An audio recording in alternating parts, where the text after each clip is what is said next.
Hey everybody, welcome to the Multifamily Legacy Podcast. I'm your host, Corey Peterson. Today's show is going to be really good. I'm super excited to have a phenomenal story of achievement and really kind of a unique situation. So listen, if you're out there and you're looking for multifamily knowledge, I just highly recommend that you, if I could point you in any direction, start back at the beginning with me. Listen to episode 1 through 6. By far the best 6 episodes I've ever recorded.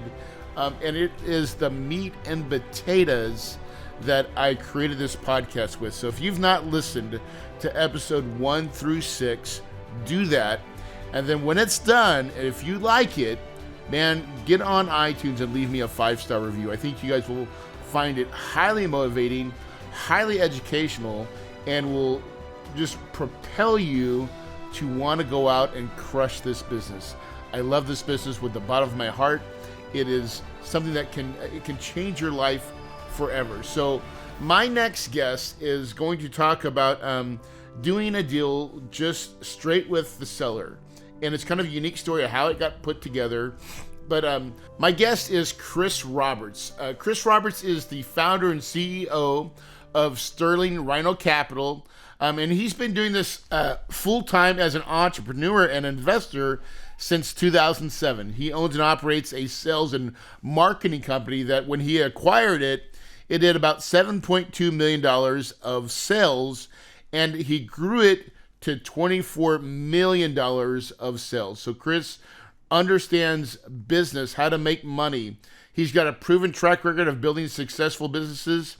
And then he owns about 2,100 units. So with that said, I want to get into this interview because it is amazing. Hey, Chris, welcome to the show, brother. Corey, thanks for having me, man. Man, I'm so excited to talk to you and really about what we're going to get into later on in this episode. But for everybody that doesn't know you, you've done a hell of a job building a business, and love to hear kind of what I call is your hero story. How'd you get here, bro? Yeah, well, I appreciate the opportunity to share with the audience. And I've got kind of a unique story, I guess. You know, starting out at a young age, I struggled a little bit and kind of worked my way through life and had that entrepreneurial bug, if you will, at a really early age. And as I developed my businesses and my sales career, I just realized that I needed my capital to work hard for me. So I went through the process of, trading a little bit of land, single families, duplexes, and then realized that in order to scale, as you well know, I needed to get into the larger multifamily space. And I found that was where my strength was. And that's what we're building today. So I have several businesses, but multifamily is my primary focus. And when we talk about multifamily, isn't it the funnest game in town? I mean, oh, beautiful. I always tell people, it's like, if you only knew how good it gets, right? Like in the beginning, it's a lot of work, right? It's a little bit stressful. It's a little bit nervous, but when you get on the back side of it and you're starting to really make some money, it's something that, like, I can't describe it. I mean, can you put it into words for you, how it makes you feel? Well, I love the way you set that up because it is hard to quantify, right?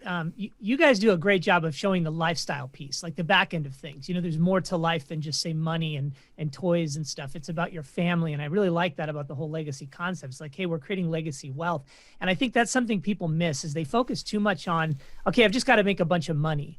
And they don't realize that it's really not even about wealth. It's about cash flow, right? And that's what really creates the freedom that allows you to do the things you love, be it like you do, teach other people or spend time with your family traveling or whatever. The money just becomes almost like a secondary piece. And that is that non-quantifiable feeling that you can't get until you're there, right? And I love that about multifamily. It can do that for anyone if you work hard and on the front end. Yeah, it really can give you a life that no other can live. And for me, it was real. I mean, I had my first mentor. That's what he showed me. Like, that lifestyle was possible. And up until then, I never thought it was. I was like, dude, I just thought you're supposed to work. And, right. And that's how I was built. And honestly, I still kind of maybe work too much. But I've got a great team that pulls me back and says, hey, smell the roses. And as I'm getting older now, what I've realized that I actually like smelling the roses. Yeah. I don't need to do a bunch of deals a year. If I do 1 or 2 or 3, I'm happy. And absolutely. But all you do is just change the deal size, right? Yeah, absolutely. You know, it's funny, Corey, a while ago, you mentioned mentors. I had a great mentor in life at a fairly early age and didn't have a father around a lot. So it was awesome that he stepped into my life at the right time. But one of the things I realized with him was it was maximizing the return on time, right? Not your return on money like we're taught or not taught, like say in school or in life. It's that return on time. And you kind of hit the nail on the head. It's like, I don't have to do 20 deals a year. Right. And I don't have to work 100 hours a week. Now, you might to start to get there to understand and learn what you don't know. But then once you figure it out, it's like, wow, now it's about leveraging my time and my skills and putting people in place that can help to leverage that as well. And that's how you all get there together. It's really a beautiful thing. Yeah. So when we talk about leverage, listen, I mean, I'm not going to jump in. We're not going to go exactly where I want to go, but because I love this conversation about leverage. Leverage. How big is your team? Like, how do you run with your team, and how big is it? And yeah. So I have several businesses, love the multifamily space and put a lot of time and energy there. But I literally today work 2 full-time jobs, and people say, oh, no way. No, I am not the guy watching reruns of Game of Thrones. When my work ends, I go to work. And on the weekends, that's when I catch up on work. So it's not like I'm just dying to get to Friday so I can go spend time on the beach. I enjoy that stuff, but honestly, I'm really, really enjoying building this now. So I do have 2 team members, though, that have retired in our full-time multifamily along with me. One of them recently exited at 43 years old from a great corporate job, and he's full-time. So I have 5 team members basically now at this point: acquisitions, asset management, admin. I'm the CEO and founder. And then I usually do the 30,000-foot view stuff. I oversee everything. I make sure the underwriting's right before we go in. And things of that sort. So I can do all of it from ground up, and we'll probably talk a little bit about that later. But I have a great team in place now that helps with that, along with some virtual assistants and such. So yeah. So and what I really wanted to just let the audience know is that in the beginning it's a party of one, right? And then as you start having some success, you start. Or I say it's not always a party of one. Sometimes most people in this game start with a partner, right? Or somebody that brings something into the game with you. And then you can do that, but you're not paying them a salary, right? And, you can't be afraid to do that. Yeah. You can't be afraid to partner. There's nothing wrong with that. And just choose the right partner with the right values, right? Yeah, exactly. And then as you start to grow, you're like, okay, now I'm going to add a couple pieces. And you said it really good. It's like acquisitions, asset management. And like, you don't have to have a big team to run a multi-million-dollar business in multifamily real estate. It really is that team of 5 or team of 6. And a couple of VAs, you can get there like in pretty short order. Yeah. And it's funny, Corey, you talk about team, and I have these conversations a lot because I don't have a mentor program, but I teach people a lot. And I get calls from a lot of people because they'll hear me on podcasts where they're like, hey, can I reach out to you? Because of personality, right? You're like open and laid back and approachable. So I have these conversations with people, and it's like, oh, the chicken or the egg. Do I raise capital? Do I find the deal? Do I build a team? Do I build software? What do I do? And I always tell them, it's like, look, first of all, you got to start with your value proposition. Like, who are you to the world? What's your strength, right? What's your superpower or whatever it may be? People say that. And then from there, you can start to figure out, okay, well, if I'm not good at spreadsheets, well, I really do need somebody to come along. Even if they're not going to be a partner in your corporation, maybe you contract with them or you set up an agreement like, hey, you're going to do these things. I'm going to do these things. Let's see if it works out on this first deal. And if it works out, maybe we build that out. If it doesn't work out, great. Well, then no harm, no foul. We can go off on our own. But it's okay to do that. You just have to be open-minded. That's great, Chris. That's great advice too. Is like, don't do partnerships. Do a deal. Let's do a deal. See if it works, right? And then we can see if we want to do another deal. And maybe that's where that is. But don't just all of a sudden get hitched, right? Give yourself some freedom to be mobile and like, you know what? I don't think that worked out the way we wanted to. So we're gonna let you do your thing. But and also VAs. Like, so you've talked about VAs. Gosh darn, VAs are some of the best hires I've ever made. Mm-hmm. Right? Because they like a lot of those VAs are already trained in data. Absolutely. They like data. Yeah. Corey, if I could touch on VAs for just a second to your point. So there are lots of types of VAs, right? You get people saying that, like Tim Ferriss is like amazing with VAs. Like he coined the phrase VA, right? It's like, and you sit there and you listen to it and you say, well, VA, I got to hire someone, say in the Philippines. Well, what if they don't speak the language or whatever it may be?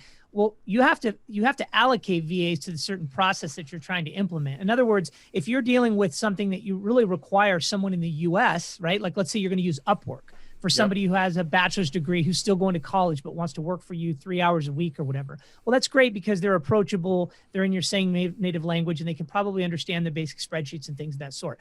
But if you're looking for basic social media stuff or data entry stuff, that's easy to outsource, and you're going to save a lot of money there. So you really have to understand that place that you're in and what type of skill sets you're trying to fill. And you might pay a little more, say, going through Upwork versus outsourcing directly to another country. But it is a great way to get a lot of work done. It really is. It's been phenomenal for us. And what it's actually done for my company, too, is it's made us got better in our training, right? So as you start to grow and yet people, systems, and processes become more important, than ever. And how do we cook the egg, right?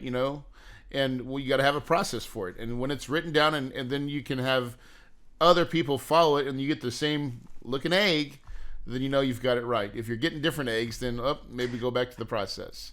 Absolutely. So let's talk about, and we're talking about processes. You just did something really cool where you took 12 unit deal that you ended up kind of almost firing the brokers and just did it directly with the seller.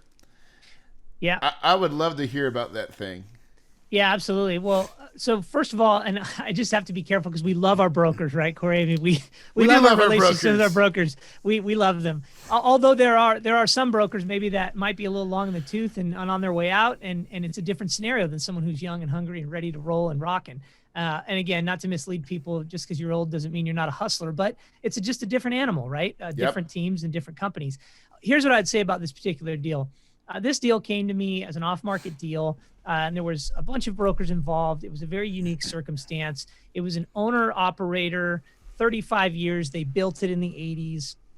So it was already kind of a unique situation, something you really aspire to find as a syndicator, right? Is a deal that's off-market, seller, original owner. Those are great. So when it came along, we underwrote it, looked at it. That's called the diamond in the rough, isn't it? Yeah, buddy. Yeah, I mean that is the what do they call that egg? That Fabergé egg. I mean that is like the Holy Grail. So you're looking for that. You find it great, but that's really where the work begins because it's likely that there's not as good of records being kept. It's likely that there's a ton of deferred maintenance. When you hear someone who's owned it since the 80s and they still own it and they're in their 80s, obviously there's going to be some challenges, right? Yes. What I did not realize though, when I got in on this deal, because these were not my brokers, was that these brokers' specialty was triple net retail, right? They weren't multifamily brokers. Oh, wow. Yeah. So again, something really unique is the deal came to me through someone else who needed some help. So I came in on the deal. I didn't know the brokers. I didn't have the relationships with them. So I didn't understand the lay of the land, right? And I got in there and realized quickly, well, wait a minute, I think there's something here. I'll give you an example. They were asking $5.2 million. Okay. They had it under contract at 4.8. Okay. I saw the deal and I thought, well, that seems okay, but this deal won't work at 4.8. So there's got to be give there somewhere. Everyone that was originally in this deal, including the broker, said, well, there's no way they're going to budge off this price. And I said, well, why is that? You have to have a reason for putting a property on the market for a certain price. There's a reason. We don't just pipe dream. Well, right. Property's worth $5 million. I want $20 million. You're never going to get that. So I'm looking at it. I'm underwriting, and I'm thinking, okay, the only way this property is going to work is sub $4 million, right? But everyone is adamant about there's no way that's going to happen. And so I was going round and round, literally, Corey, for about 4 months on this deal. Okay, we're sitting here messing around. We've got a contract, and I'm telling everybody it's not going to work at this. They've got to budge. So short story, it falls out of contract. And I asked one of the original guys that brought me the deal, would you mind if I step in and took it over? Just took over the whole thing. I'll put the earnest money down. I'll deal directly with the brokers and blah, blah, blah. Yeah. So I did that. And then that team sort of just went off and I took it over and brought my own team in. Okay. Cause I was brought in as a piece of the pie. I was not the original founder. Right? Oh, I've got a deal like this too. Okay. Yes. They happen, right? They happen. And you realize some people, they might get into a deal and go, okay, I got it. Cause you're trained to go, put LOIs in and get a deal under contract. But not all deals fit all syndicators, and not all syndicators fit all deals, right? Yeah. So anyways, they went off, and I took over the deal because I knew there was something here if I could just get to the decision maker. You just got to work your magic. Yeah, you just have, hey, listen, he still wants to sell. Right. And I want to buy. I just got to do something that's right. Right. And here's something that I think gets lost, Corey, which we go back to the broker thing. Brokers are important. They're a relevant piece of our puzzle, right? Amen. But you got to remember that, and you know this because you're good with people, it boils down to people, right? It's always people. Yes. And if you can understand what motivates and inspires someone on the other side, and if you can get to that, which your brokers are the gatekeepers, oftentimes you can't get to that, you can solve tremendous problems. And that's what I was hoping to do. How can I somehow get to the seller? Because I knew there was something that was missing. How do we go 4 months and we don't have a T12, right? How do we not have like all the documents we needed after 4 months and it falls out of contract? So I finally get a hold of the broker and get him into a position where I said to him, look, we're probably not going to close this deal if I can't deal directly with the seller. And he agreed. He said, the seller's challenging to deal with. The seller broker was saying he's throwing his hands up. We can't get anywhere. I said, let me have a crack at him. Let me talk to him. So he reaches out and the seller calls me. We're out of contract. We sit down over the phone. We negotiate. We go back and forth. I send him an LOI. He won't sign my LOI even though he agrees to it. Right. But he's willing to initial certain things on the LOI and send it back without a signature, like almost like halfway acknowledging it. Right. I said, okay, fine. So we went round and round, back and forth negotiations, and I ended up flying out there and sitting down with the seller. And the seller was the son of the owner. Okay. So I wasn't dealing directly with the owner. Her husband had passed away 6 months before. He was negotiating on her behalf.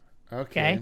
So this is part of why there was so much loss in translation. Okay? Right. Yes, because they didn't really want to disclose what the real issue was. All the stuff, they don't want to share bank statements. They don't have any digital records. Well, how am I supposed to underwrite this thing and get it to my price point, even though I had a general idea, without actually diving in? So when I got there, it's funny because we had a pretty good rapport.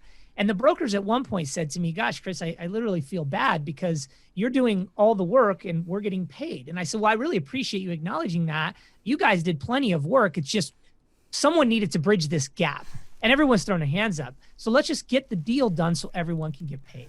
Cool. So that was cool. And like I said, we need the brokers, right? Yep. So I sat down with the owner and I realized quickly that he doesn't know what a T12 is. He doesn't have P&Ls. He kind of has a rent roll, but he has to build it. It's not like he has any software to do this stuff. And we're asking for these documents for 4 months. And I'm thinking, how can we be asking for the same thing? It's that Chinese, what do you call it? You trip over the rug and you don't fix the rug. You just keep tripping, right? Yeah. So until I get in front of the owner literally and start having this conversation, I realized he doesn't know any of this stuff. So I said to him, here's what you need to do. This is what a T12 looks like.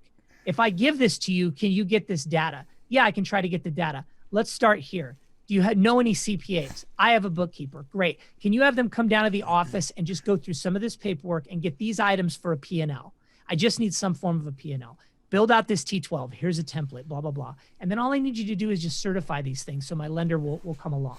Oh, what do you mean certify? You just need to sign it. That it's your data, not my data, right? Because bank frowns on that. You don't want to give them your data. So we start working through this process. And Corey, I have photos and videos of this place.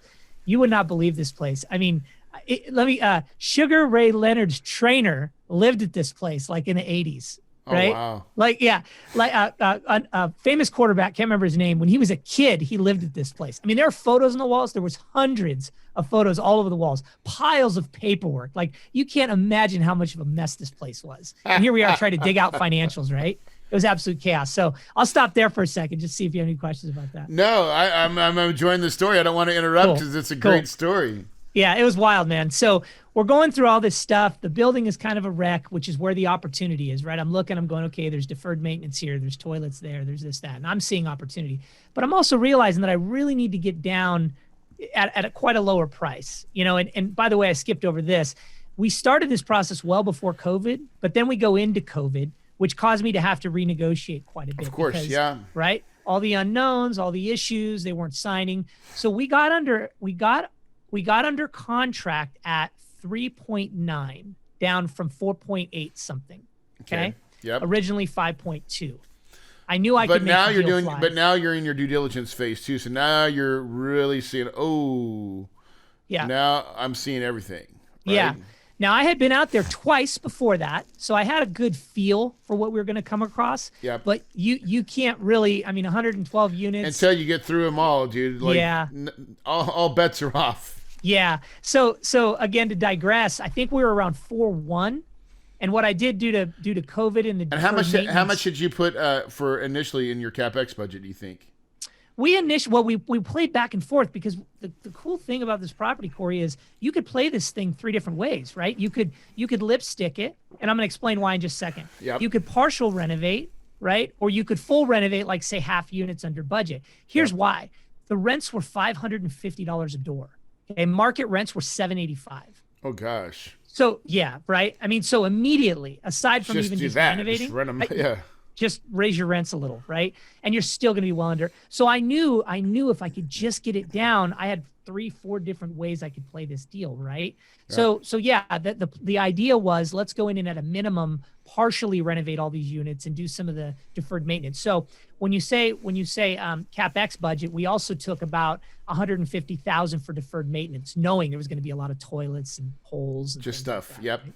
Just stuff. So that's why we ended up at 3.9 because I was at 4.1. I said, okay. You know what? If I can get another 200 for deferred or so, that's good. Yep. So, okay. Yeah. Go ahead. Well, and so now you're going into it, and you said COVID hits, and then that's fear for everybody, actually, probably, right? Sure. Fear for us, fear for them. Yeah. Yeah. Absolutely. Am I going to lose the deal? Am I going to lose my contract? Yeah. When we were going into this whole thing, it's like, okay, we got COVID. Because this is inheritance now at this point. Now that you know that too. Yeah, it was a mess. And you know here's what saved and they're not story. operators, obviously. The people that are the son or whatever that took it over has no clue, right? No clue at all. Right. Not even no clue at all. But here's what we had, Corey. We had a personal relationship now developed between me and the seller. Yep, because you could talk to him and he just needed to know, like, hey, listen, I don't know what's going on. Help me out. I just need to make sense because I got brokers telling me one thing, right? And the brokers are trying to look out for their best interest, but the brokers are not always trying to sell a deal for what it really is. Right? Absolutely. And you just need to come in as the guy to say, listen, I'm not here to rip you off. I'm here to transact, but I've got to show you what you have. Because right now you don't even know what you have. Yet a broker maybe tell you, but I'm telling you, he ain't telling you right. Absolutely. Right? Absolutely. And I shared some YouTube videos specifically on one of these negotiations I went through with him where he lied to me. And I'm just going to run you through that. So, and he literally told me he lied to me, which is just funny. You're staring a seller in the face and he's like, yeah, I basically lied. So yeah, it's like, oh, but the reason this is kind of cool to talk about is because you don't hear this stuff. Like all you hear is, brokers, and you close a deal and there's a certain structure you go through, but dealing in this way is totally unique. You just don't normally have this opportunity. Yeah. So after I flew back home, I went through the due diligence. I ended up flying back because we were getting close to closing the deal. And we sat down and we were grinding through all this stuff. And we had this little challenge with GFCIs. I needed him to install GFCIs in all the doors because it was a lender requirement. And he didn't want it. He said he would do it. Then when I got out there and he started looking into the cost, he said, well, I'm only going to do 20 of them. I said, well, I need like 330 of them or whatever. And he said, well, I'm only doing 20. I said, but you said you'd do 30. And he said, well, and he paused. And I said, so are you basically telling me that you're lying? And he stopped for a second. You know that uncomfortable, weird vibe, right? He goes, yeah, I basically lied. And I thought, wow, that's just so rare that you have somebody that just says, yeah, basically I lied to you. So I'm calm and collected, right? Which again is why brokers are great because they are the liaison, they are the barrier, the firewall from you destroying your own deal, up. right? Yeah, exactly, right. So I said to him, I got gun and I'm rolling, baby. Oh my, I'm gonna kill you! You're jumping over the counter. You son of a bitch. Right. I can't believe you. So I said to him, I'll tell you what. I said, I went through the buildings and there are some other challenges. So let me put it to you this way. And I said to him, why don't we do this? Why don't you give me, and we went back and forth on a number. He tried to play me with, well, my mom isn't going to want to lower the price. And all this. I said, okay, tell you what, let's not have her lower the price. I said, why don't you replace 2 roofs for me? Because there was a bunch of roofs that need to be replaced. Right. Just replace 2 roofs. I'll take care of the GFCIs and we'll call it good. And I don't think he could calculate the numbers very quickly because there's a lot that goes into CapEx. You need to know your numbers, right? But I knew it was probably going to be, $14,000 to replace these roofs because I knew which roofs I wanted replaced. So I was going to tell him the ones that had, plywood damage and all that. Anyways, he agrees. I said, okay, I want you to sign this. So I wrote it up. I hand wrote it up, right? I want you to sign this that you're replacing 2 roofs. Yep, he signs it. Great. I go home. We end up closing. Well, here's what's funny about that little last minute negotiation. And again, you really have to know your numbers. You have to be calm and collected. right? You have to Yep. be professional. Yes. Someone tells you they're lying, don't get angry. Just, hey, okay, I maybe we got can it. find another way to solve the problem, right? Yep. Not a problem. But you better know your stuff ahead of time. Otherwise, you're going to fumble, you're going to look stupid, you're going to lose credibility, right? Yep. So when we got home, what was funny is I ended up gaining 50% more, right, in equity or savings, if you will, by the negotiation that he thought he was winning me over on because he lied to me. But Right. because he didn't know his numbers, he ended up giving me twice what he was going to give me. If he would have just said, yeah, I'll just do the GFC.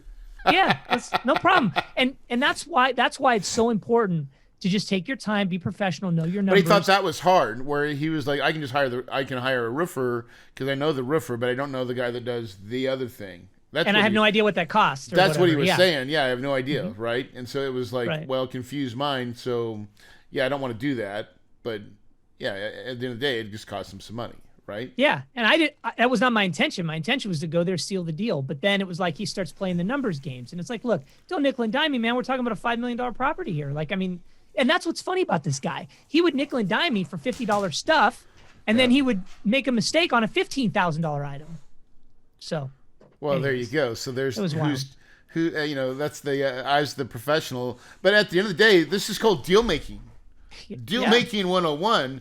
And once you get in front of if you can get in front of a seller, it's usually magic. Like, I've always had some deals where it's like, all right, I call the broker up. I'm like, listen, I just need you to set up a call with me and the seller. Okay? Just please do it. We'll get through it. And then it always happens. Like, we always find a common ground. And the reason is because we can finally talk straight. Hey, listen, and what I've learned too is a lot of times you got to tell people that you're there you really want to buy your asset. Like, listen, I know you want to sell.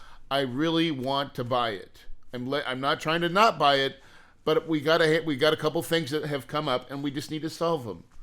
But I'm Absolutely. the guy, I want to buy your property. And sometimes the seller, they just need to hear it. Absolutely. You know, Corey, it's funny that I'm glad we had the opportunity to talk, because I really like the way you run your business, just your attitude, you're laid back, your lifestyle guy. It's like family, and and you don't see that a lot in the business. People kind of, they keep their guard, not just multifamily, but in business in general. There's these facades that go up, and it's like, hey, we're all just people, right? It's people and processes, and we do our thing. And let me give you an example before we finish on this particular deal. I closed some duplexes once, and the owner was an original seller. He was 74 years old.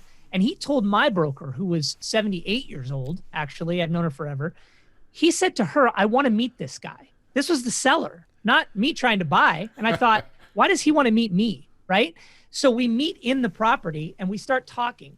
And he says to her after we're done, he says, I really like this guy. I'm going to sell him my properties. And I thought that was so odd. That's the first time I ever had that happen, well before this deal, right? Yeah. And it made me realize that if you do your business with good ethics and integrity in mind, and you're straight up with people, you can really create a win-win. And what was funny with that guy was he offered to do this was not even on the table. He even offered to do seller financing, right? Because he wanted to save a little on taxes. So what's funny is I had seller financing lined up. And I actually ended up bringing, only because I didn't want him as a lien holder on the note, I ended up bringing someone else in who wouldn't do that and made a 9% return on going in on with these deals. But Right. The point is, I guess, Corey, is when you have a chance to let your personality shine and you can create those win-wins for everybody, it resonates and people see It opens that. up doors that you didn't even know that were there, right? Right. Yeah, it really is a people business. Like you said earlier, Chris, is that the more that we will understand that game and really, I mean, it's all aspects of it, whether it's with the brokers, those are people. You want your brokers to be like your friends, but sometimes your friends got to know and they got to get out of the way a little bit, right? I'll put it together, guys. We all can still get paid, but someone needs to negotiate this thing so we all win. Because at the end of the day, what do brokers want? They want to get paid. Sure. That's their Sure. goal. And if you can Absolutely. show them that you can do that and help the transaction, what does that do for your next transaction, Chris? Sure. With Sure. that broker. Oh, absolutely. And I'll tell you, Corey, it's funny. So we had a little bit more back and forth in this verbal judo negotiation by the time we finished. But this is good. So first and foremost, for your audience, what I'd like to tell them is this sort of education, going into a deal that was manual. I can't even tell you how many hours, like hundreds and hundreds of hours went into this deal.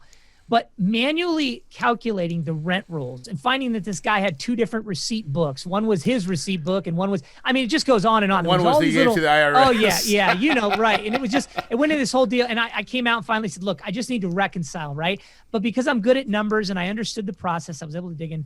The education you will get, you cannot pay for by digging into a deal like that, right? Because then you land the property and you understand everything about this property and how it works. You find all the skeletons right there. Everything, right? So what we ended up doing was I put a unique clause in this deal that saved us a little chunk of change at the end. And here's why it was relevant. So there was a little fire at the very end of the deal in one of the units. And he started giving me the song and dance about no permits, this, that. I checked with the county. Nope, no permits required. Okay, great. So I let the thing go through. We closed the deal. I get in there and I come to find out that no, because the power company shut it off. There was actually some permits required, but the city didn't know it because they didn't check with the power company, whatever. So it ends up costing us a little bit, right, to get that figured out.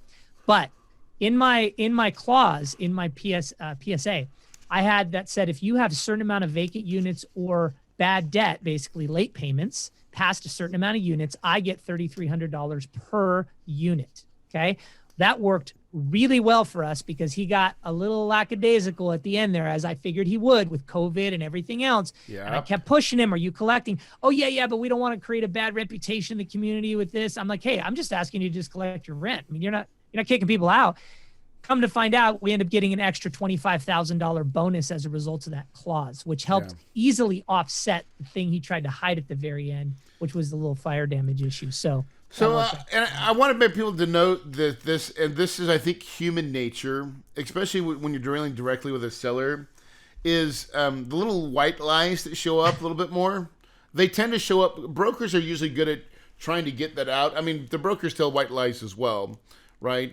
But dealing with usually a direct to seller, it is very hard for them to want to admit, like, oh, that's what we did, right? Because especially when, like with that, when you have an owner operator for 20, 30 years, and then it's inherited and that person has no idea what's going on or the game. And here's the other part of what you did, Chris, who I think is super smart, is you still play your legal game. You still have professionals all the way through your process where you're gathering the information. You still got to crunch it. You got to make sure that you understand the financials. Even though the seller doesn't, you've got to understand your numbers. And, absolutely. And then also your contracts. And then there's warrants. There's all kinds. I mean, good legal attorneys draw up these contracts for a reason with all those little pieces because we know what's going to go on a lot of times when people start getting seller coma. Absolutely. Corey, something I think you'll really appreciate is, and this is that personal part of this business. When I went there, I want to say it was the second time or something. I was out there like 5 times, but the second or third time I was out there, when we first started this whole due diligence process, I said to him, I need a lot of records, right? I'm going to need a lot of records. I mean, I have literally stacks of documents, like from just rent collections and things, all handwritten, right? I said, I need your help. And he said to me, he looked me in the eye and he said, I'm not going to do your job. He's like, if you want this stuff, you go get it. And he pointed at this train wreck, like this, it looked like the tax code on steroids over there in the corner. I mean, it was like 40 billion documents. I'm not kidding. It's and like National Lampoon's Vegas Vacation. I'll take you some of the green, some of the yellow. Oh, buddy. There was like sticky notes on sticky notes on sticky notes, like crazy. So, and I said to him, I said, hold on a second. Stop right there. This isn't about you doing my job or me doing your job. This is about you and I working as a team together to close this deal and get to the finish line. I told him, there is no ego here. I don't want you to work any harder than you have to. I want to help you get to the finish line. And we absolutely need each other because we are here in front of each other. If this wasn't the case, we'd be dealing with brokers still, right? I'm like, so let's just put our heads down and get this job done. And what did he do? I swear to you, he turned around and he started digging through and started pulling files out right after he said that. That's the key, is just looking people in the eye and saying, let's both put in the work. Yeah, together. We're here to do something. Let's just do it, right? Well, absolutely.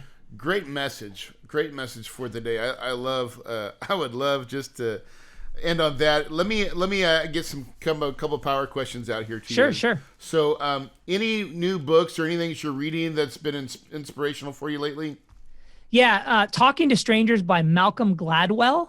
And the reason that's relevant, Corey, is not just about real estate and things like that. You got to think about mindset and people and business in general. And Malcolm really talks about some of the challenging issues we've had throughout the last 10 years and how you really need to understand other people's perspective in order to win them over in your way of thinking. And it's just an amazing book about people and the way we view people based on what we see, not the understanding of those people. Yeah. Great book for this kind of topic, actually. Yeah.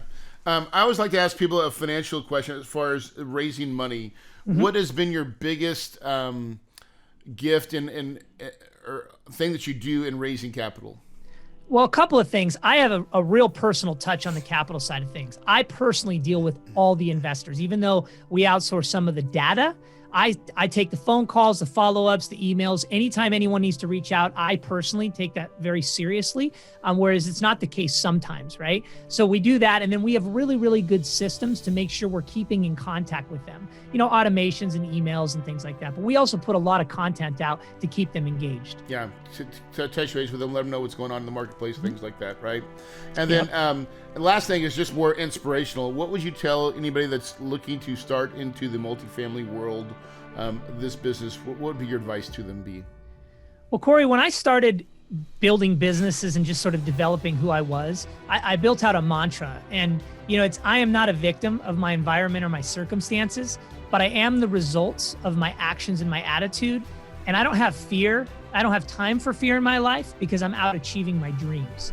And I would say for anybody, whether it's I'm putting my business plan together and I'm putting it on the wall, or as simple as I'm writing the age 51 on my wall so that I know that that's when I want to retire, or I want to make $1 million, or I want to build a mantra so I can remind myself.